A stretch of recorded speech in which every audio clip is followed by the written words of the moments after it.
Good morning, fellas, and welcome back to Me Plays Games. My name is Matt, and signature moves are a cool aspect of Pokemon. So today I thought it would be fun to look at some of the more unique ones. There's plenty of them out there, so I won't cover them all in this video. Leave a comment if you'd like to see a part 2.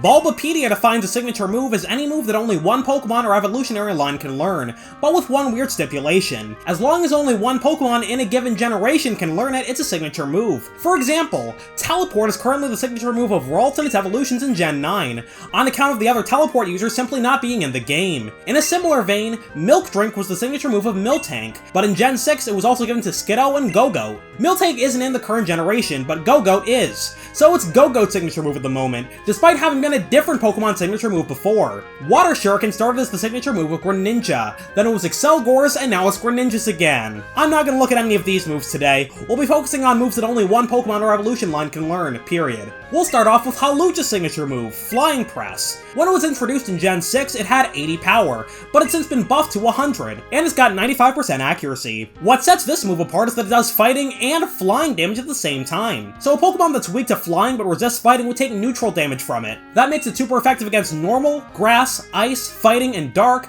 not very effective against electric, poison, flying, psychic, and fairy, and then ghost types are immune to it. While it's a fun move and all, it's not very good, even with the buff and power in Gen 7. It's a flying move that's not super effective against Bug, and it's a fighting move that's not super effective against Rock and Steel. You're better off using separate fighting and flying stab moves, like Close Combat and Acrobatics. Not only are they stronger and more accurate, but they give you coverage against a wider variety of Pokemon. Acrobatics is only stronger than Flying Press if you don't have a held item though, so you'd have to use something consumable like a Grassy or Electric Seed, and add a Terrain Setter to your team. As a bonus, that also activates Hawlucha's ability Unburden, which doubles your speed when it loses its held item. So Hawlucha isn't something that's gonna fit on every team, but you can get some mileage out of it with the right partners. Under conditions that change the types of moves, Flying Press gets even weirder though. If Hawlucha is given the ability Normalize, it'll do a combination of flying and normal damage instead of fighting. That means it's actually possible for some single-type Pokemon to 4 times resist this move, since there are types that resist both flying and normal, so a pure Steel or pure Rock type double resists it. Heck, we can even take that a step further. Pokemon that are Steel and Rock type, like Aggron and Bastiodon,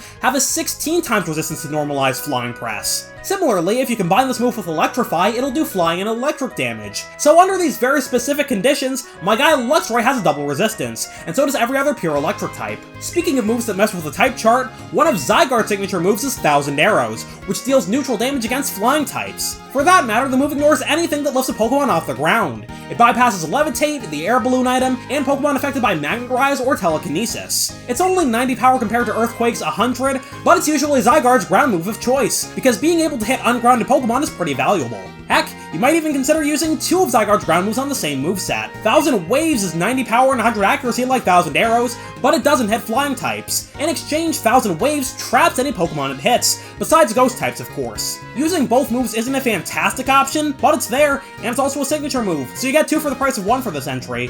But Zygarde has even more signature moves, so let's take a look at another one. Core Enforcer is a special move, so it's not that great on the physical attacking Zygarde, but it's a 100 power Dragon type move with a weird effect. If Zygarde's target moves first in the turn it's used, Core Enforcer will suppress the target's ability while it's in battle. Sure, why not? And you know what, while we're at it, we may as well cover all of Zygarde's signature moves. The last one is Land's Wrath, which exists. Yeah, this one's nothing to write home about. It has the same power and accuracy as Thousand Arrows and Thousand Waves, and all 3 are spread moves in double battles. But while Thousand Arrows hits flying types and Thousand Waves traps the targets, Land's Wrath does nothing. It's a signature move that's outclassed by the same Pokemon's other signature moves. Literally the only reason you should ever use Land's Wrath is because Zygarde wasn't able to learn its other signature moves until Gen 7. And even then in Gen 6, Earthquake is stronger and at least has a secondary effect. Granted, doing double damage against targets using Dig isn't the greatest thing in the universe, but it's at least something. So the only use case for Land's Wrath is Gen 6 double battles, because it doesn't hit your teammate. And I don't think there's many people playing those nowadays. But like, the moves were coded into the game in Gen 6, but there wasn't a method to learn them until Sun and Moon. So Game Freak knew full well Land's Wrath would be outclassed. Alright, that went completely off the rails. Let's get back to the fun stuff. This next move is absolutely absurd. As of writing this script, Last Respects is the signature move of Houndstone. But when Pokemon Scarlet and Violet get Pokemon Home support added, Bascullegion is also slated to get it. So I may as well talk about it in this video while I have the chance. At the start of a battle, it's not all that special. 50 base power physical ghost move, which is pitifully weak when you consider Poltergeist is 110 power. But Houndstone's got a trick up its sleeve. Trick up its fur? Whatever. Every time a Pokemon on Houndstone's team faints in a battle, Last Respects will gain another 50 power. So if all 5 of its teammates faint, it'll be 300 base power. So it's an incredibly strong move, so much so that Houndstone was banned from competitive singles just 2 days after the games came out. The move was that broken. Its stats aren't off the charts by any means, but the strength of this move and its ability Sand Rush make it an absolute monster. Sand Rush doubles Houndstone's speed when a Sandstorm is up, so one thing you can do is pair Houndstone with a Pokemon like Tyranitar, who has the ability Sandstream. All they have to do is set up the sand and die, allowing Houndstone to come in and clean house. Almost no Pokemon in the entire series can outspeed Sand Rush Houndstone, without boosting their own speed or changing the weather. Shoo, get out of here. So if the sand is up and Houndstone is the last Pokemon left, bye, thanks for playing. Oh, and normal types can't really stop Houndstone either because it learns the fighting type move Body Press. The only Pokemon that resists both of those moves is Hisui and Zoroark, which is immune to Ghost and Fighting. But Houndstone was banned before the new Zoroark form was even added to the game. Plus, Houndstone can also learn Crunch, so bye-bye. One other tidbit is that Last Respect power doesn't actually cap at 300. If a Pokemon dies and gets revived, they can faint again to boost the move's power even further. So by using items like Revives or the new move Revival Blessing, you can revive your teammates up to 100 times, and boost Last Respects to 5,050 power. Revival Blessing isn't a signature move, by the way. I thought only Palmot can learn it for a hot minute after the game came out, but no, Rabska gets it too. My bad. Walking Wake, the new Paradox form of Suicune, also has a really cool signature move. Hydro Steam is an 80 power water type move that flips what we know about weather on its head. Normally, if Harsh Sunlight is active, the power of fire type moves is boosted by 50%, while water type moves are 50% weaker, and vice versa in the rain. Stronger water moves, weaker fire moves. Hydro Steam, though, it gets boosted by both weathers, effectively making it 120 power in the sun and the rain. That puts Walking Wake in a neat position as a water type that's good in the sun. Obviously, Hydro Steam is a handsome tool, but on top of that, the sun activates its ability, Photosynthesis. It boosts Paradox Pokemon's highest stat by 30%, or 50% if it's boosting their speed. You can also activate its ability with the Hell item Booster Energy, but being usable in the sun means you can hold something else if you want. But on the flip side, Walking Wake also appreciates the rain, on account of it being, you know, a water type. Walking Wake was released alongside Iron Leaves, a future Paradox form of Verizon. A future Paradox form of Virizion. It also has a signature move, Psyblade. It's an 80 power psychic move that's boosted by electric terrain. It's fine, but electric terrain isn't nearly as common as rain, so it doesn't get as much mileage out of Psyblade as Walking Wake gets out of Hydro Steam. And it doesn't flip terrain on its head the same way Hydro Steam does with weather. So I mean, it exists, it's fine, but it's not the greatest or most exciting move in the universe, especially since Tapu Koko isn't in the game, so your best electric terrain setter right now is the Scoofus. And of course, you can't do a video about unique signature moves without talking about Sketch. Smeargle's signature move allows it to copy any move in the game, as long as you can find a Pokemon to sketch it from. What sets it apart from Mimic is that Sketch copies the move permanently. The move you copy takes Sketch's place on your moveset, even after the battle ends. Smeargle learns Sketch every 10 levels from 1 to 91, potentially allowing it to learn 10 different moves during its life. Of course, you have to keep this little fella from becoming overpowered, so you've got to balance it somehow. So in exchange for its limitless move pool, Smeargle's stats are... ooh, how do I put this nicely? Hot garbage. Sketch does have a few limitations. You can't use it to copy Chatter, Mirror Move, Struggle, Sleep Talk, or Sketch itself. You also can't copy self-destructing moves if the user of said move faints. There needs to be a Pokemon with Damp on the field as well to prevent the user from exploding. But with a base attack stat of 20, you're not doing a whole lot of damage with these moves anyway. You'd be better off dumping a bag of cotton balls on your opponent.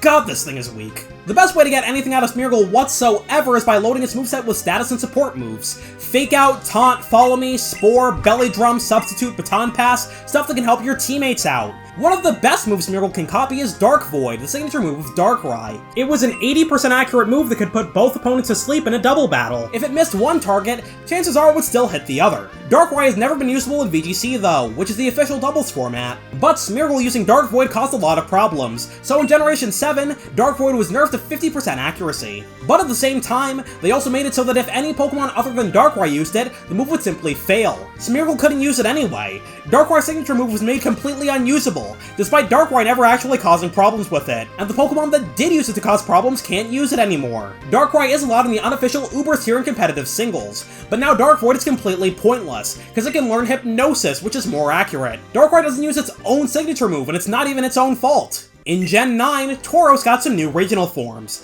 Paldean Tauros comes in 3 flavors, all of which are fighting type.